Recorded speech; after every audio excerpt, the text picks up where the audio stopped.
Right, so I had several ideas about what today's video was going to be.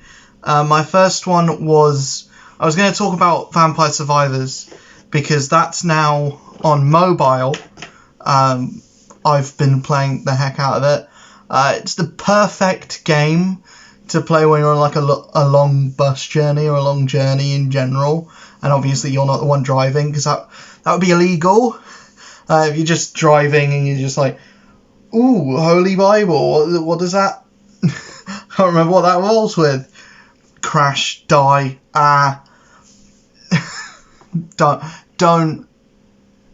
Only play Vampire Survivors in the car if you're a passenger. That should be obvious to say, but oh well. But yeah, it's kind of the perfect game to just play when you want to shut your brain down, even though you have to think a lot while playing it, but also not really. But yeah, I realized before turning on the camera and everything that that's a 2-minute short. That's like a TikTok, which I will probably post later when this is rendering. But for like a full video to justify me actually making something today, I remembered that the James Gunn DC Universe roadmap, the like timeline or the timetable or the roadmap for his new DC Universe slate of movies and what the new DC Universe is going to look like, that's going to be unveiled this month. So what I want to do is do a bit of predicting, not really predicting, but what I would do with that DC Universe. And what I would personally do is, this is not what I would envision being the best case scenario. This is what I think James Gunn's going to do, or what I would do to just blank slate, starting again. In an ideal world, everything would spin out of Matt Reeves' Batman movie, because that was kind of the perfect tone for a Batman movie. It's the perfect Gotham, and you can juxtapose that with having a very bright, shiny daytime metropolis that feels super nice to live in. It feels like your big metropolitan city, which is why it's called Metropolis. And the only kind of dark machinations in it would be what's going on with Lex Luthor and the seedy underbelly that he's working in. But it wouldn't feel as depressed as the Metropolis in like Man of Steel or Batman v Superman. The thing is with the DC EU is there was no differentiation between what was going on in Metropolis and what was going on in Gotham or anywhere else for that matter, and you never really got to spend enough time in Gotham. Like, we've had a movie in Gotham, you can show just the sheer juxtaposition of the kind of character that Superman is and the kind of world that Superman's living in Metropolis, and you can show a bit of Smallville as well. That's not what's going to happen, obviously. But here's what I would do, just starting afresh. I think the first movie kind of needs to be Superman. It needs to be Superman, something smaller scale, like Superman just moving to Metropolis. Don't rehash his origin. You don't need to do the baby falling in front of Ma and Pa Kent.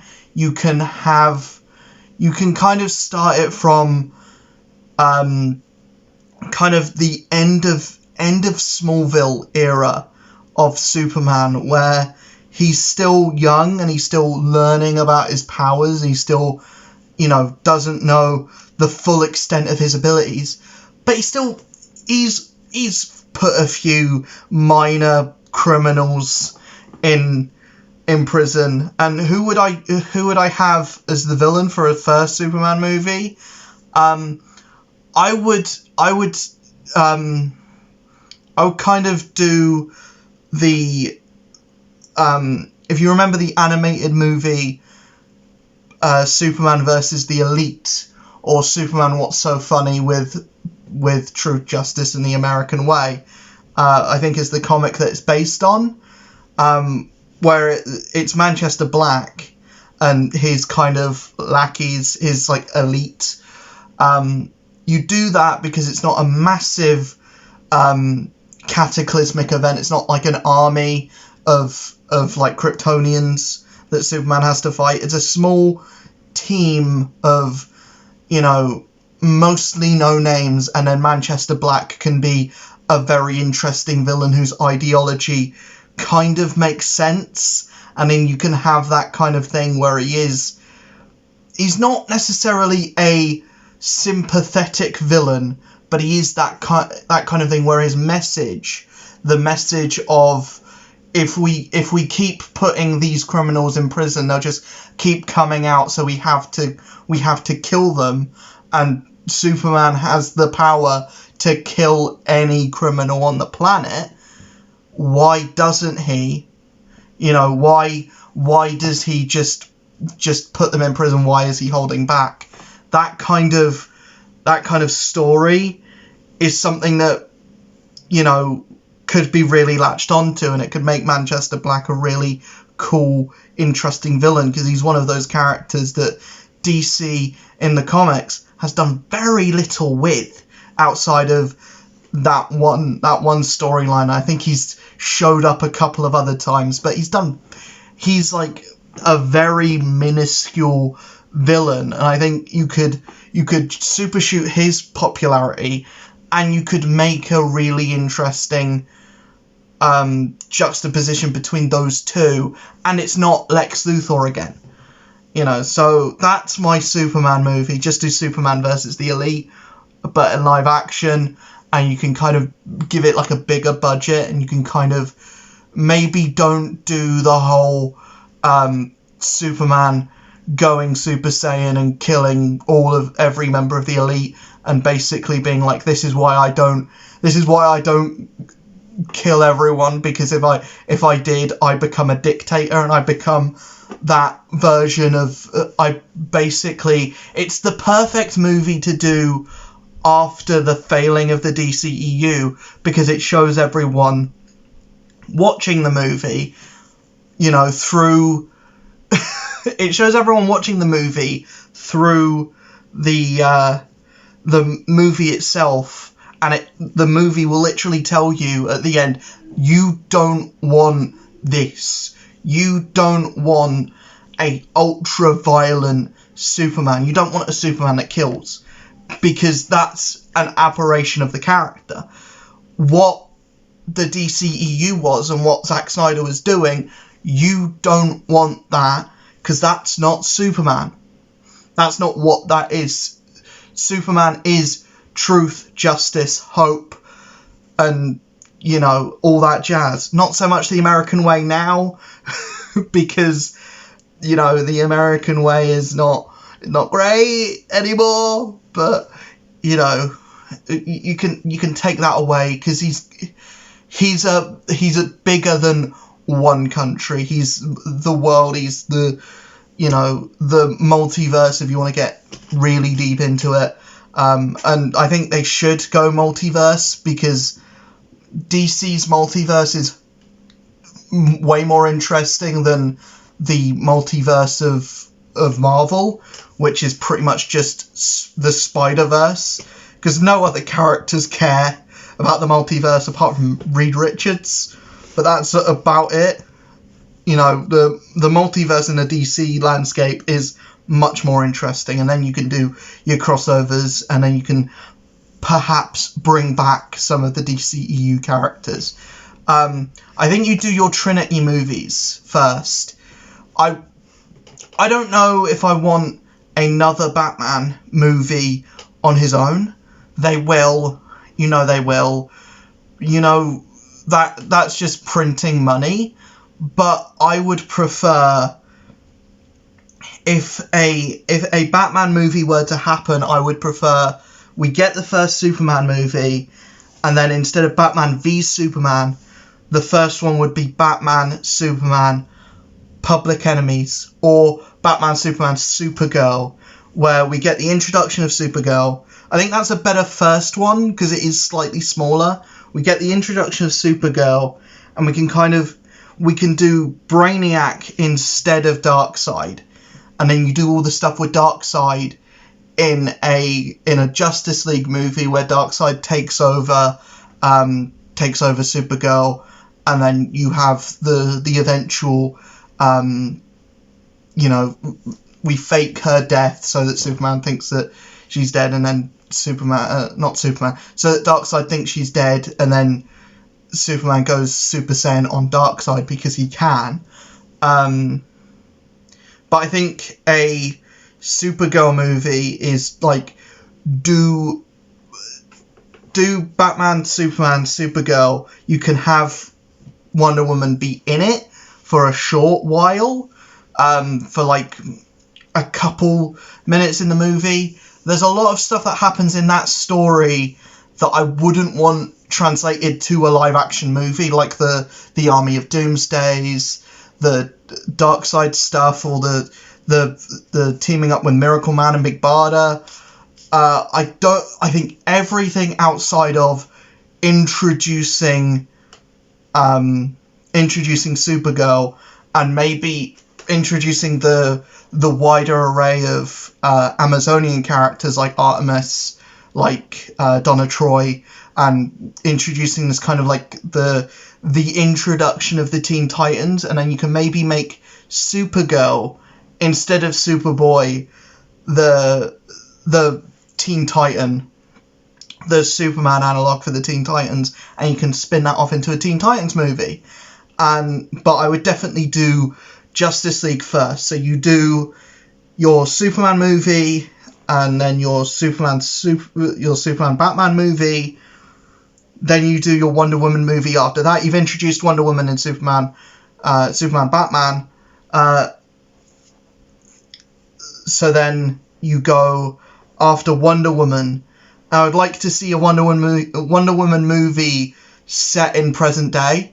Instead of setting it in World War II or World War One or 1984, you set it in present day so that she can then fight Cersei, or someone that she didn't fight in the Gal Gadot movies, and then you do a Flash and an Aquaman, and then you do your Justice League, and then after that you can do other things, like maybe a Superman 2 where you introduce Martian Manhunter and you have the White Martians, and then you do Lex Luthor in your Superman 3.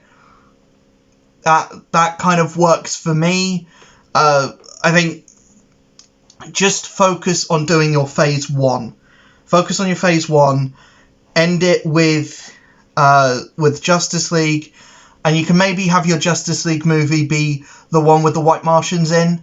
Don't do Darkseid first. Don't do a lackey of Darkseid. Don't do Caliban or Calabac. Don't do Despero. Maybe do Mongol. You can maybe do Mongol, and maybe do What Can You Get for the Man Who Has Everything? Or, because the one where Superman ends up in a mind control thing, and but that was already an episode of the DC of Justice League Unlimited. That was the second episode of Justice League Unlimited.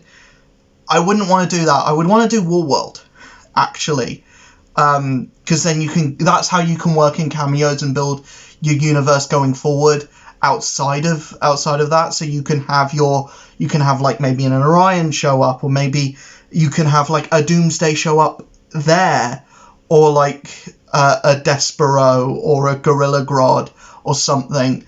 I kind of want, for the Flash movie, do the Rogues. That's obvious. Do the Rogues. Do maybe your do like Captain Cold, Heatwave, Pied Piper, Trickster as maybe like this joke villain that just kind of shows up, and maybe have Trickster be like a cameo by Mark Hamill. Have him just be in the prison, and he just be like, fuck, I'm too old for this shit. And then nothing, and then like you do like the Captain Cold stuff, and there you go. Rogues, first Flash movie, writes itself. Aquaman, first Aquaman movie. I don't know. Find a way to put King Shark in your Aquaman movie. Find a way to do it, and keep Stallone. If Stallone doesn't kick the bucket by the time that Aquaman movie comes out, keep Stallone as King Shark. And James Gunn, I know he will, because him and Stallone get on like a house on fire, because he's been in 2 of his movies. Of course they do. If you can get Stallone to voice a shark and to be an idiot, then I think you can get him to do that again, especially since that's a fan favorite character now. I don't think he's going to be the big bad. I think you do like Black Manta, or the thing is with Aquaman, you kind of already did all of his villains in the first one, so you either do the Trench on their own, you do Ocean Master on his own, or you do Black Manta on his own. You don't do all of them, because then you're left with like the Shaggy Man, and who the fuck knows the Shaggy Man? And he's not like Manchester Black, where there's something there that will make for an interesting movie. It's the Shaggy Man. What are you going to do with him? But yeah, that's my kind of phase 1 of DC Universe movies from James Gunn. That's what I'd like to see. I'd like to see a more, not necessarily grounded Superman movie, but a more like lower stakes Superman movie that's more about the ideology of Superman, and that's more about his relationship with Lois Lane, his relationship with Perry White, him being a reporter, and having the Manchester Black story, or the villain's story, be something that doesn't really come to a head until the end of the movie, and we don't really get that many action sequences until the end of the movie, so that we can see Superman be Clark Kent, and be like acclimatize himself to living in Metropolis, while we also then get our massive Superman fight at the end. Batman Batman, or Batman Superman will be a straight up action movie. That's where we get Superman being Superman all the time.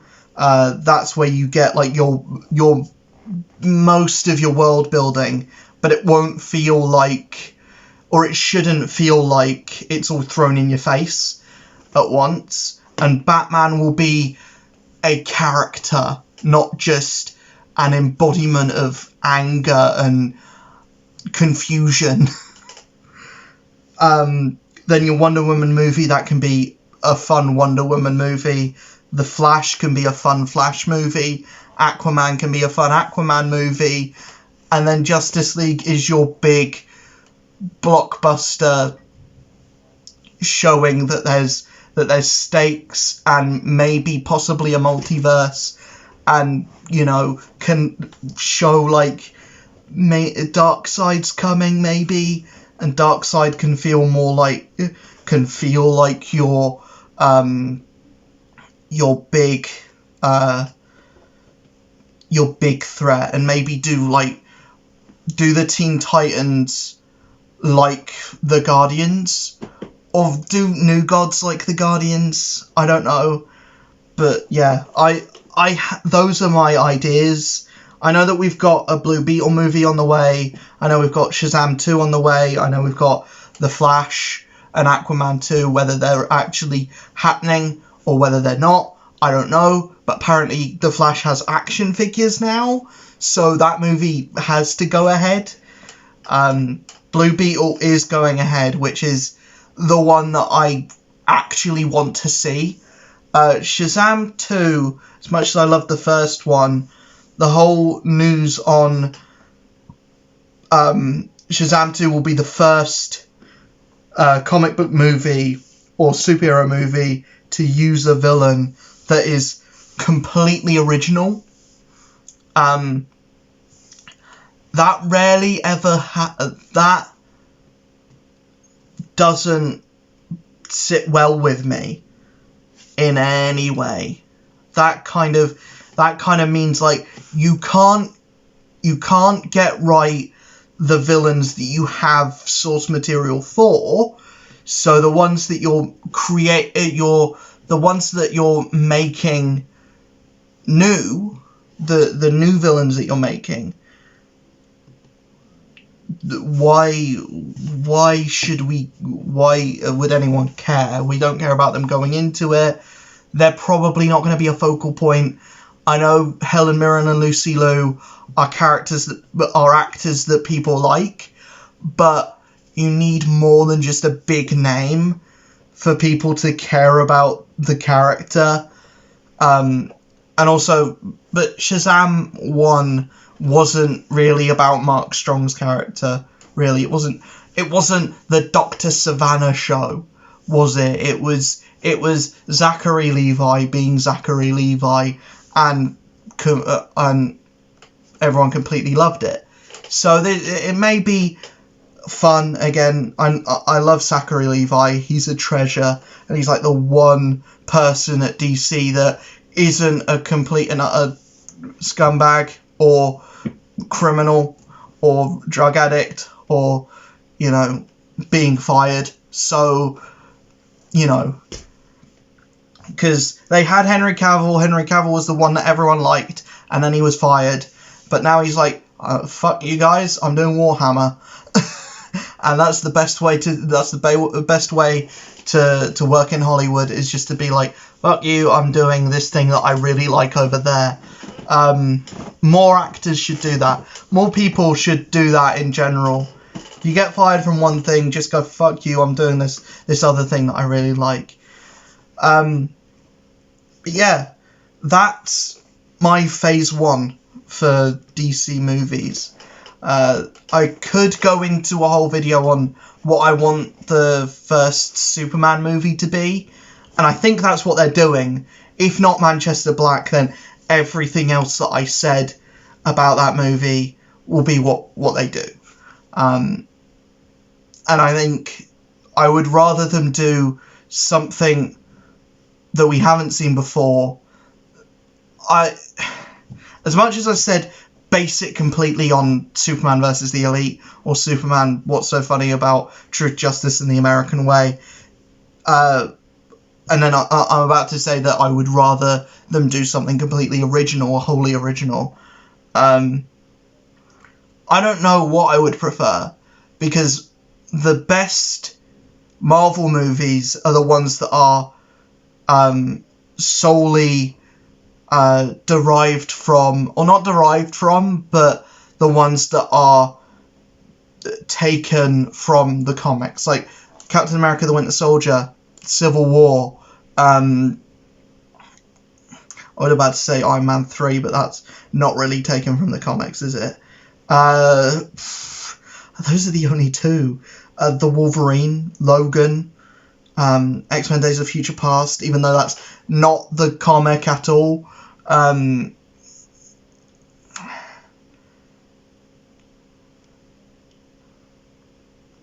Thor Ragnarok, even though that's based on a Hulk story, but, you know, and it's only taken some bits from Planet Hulk, like the name of the planet and whatever, but, you know, it's there in it. And Infinity War is based on the Infinity Saga, the Infinity Gauntlet storyline, I want to say. The one where he does the finger click snap thingy. I think that's it for ones that are like solely that are based on specific storylines. Yeah, that's it for ones that are based on specific storylines. But those are kind of the better of the MCU movies. So I think if you start looking at what are the best Batman movies, or what are the best Superman stories in the comics, and then adapt those, then you kind of, that's a surefire win. Yeah, that's a surefire win. Yeah, let me know in the comments below what you want from DC, headed by James Gunn. If you're one of those people that is like, Zack Snyder should come back, James Gunn's gonna fuck it all up, then yeah, you're entitled to your opinion. Your opinion's wrong, but you're entitled to your opinion. Yeah, I have faith in James Gunn because he's made enough good movies over at Marvel and at DC, and he's made a stellar TV series as well. I have faith that he knows what he's doing, and that he cares about these characters, and that he's going to do a good job with every movie. As much as I personally have niggles with Guardians 2, Guardians 1 and the Suicide Squad and Peacemaker are all brilliant. So yeah, I hope that he sticks to that. And not every DC movie is going to have to be amazing. Not every movie has to be the best thing since sliced bread. As long as they're all functioning movies and they all feel right to the source material, then I don't care. Does The Flash have to be the best movie ever? I would love it to be, but it doesn't have to be. Does Aquaman have to be the best movie ever? Does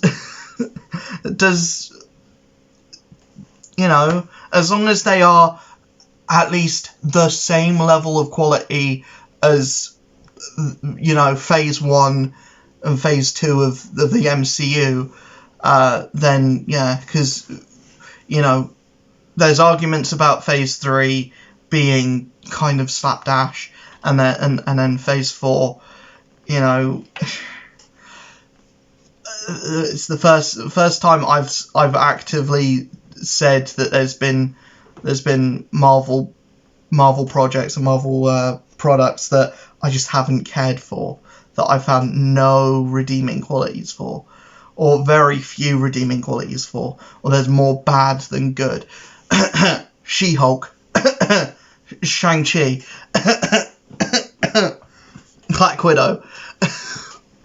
Yeah, I will see you guys in the next video tomorrow, which hopefully I have a bit more time to put into it. So yeah, I will see you guys then. Peace.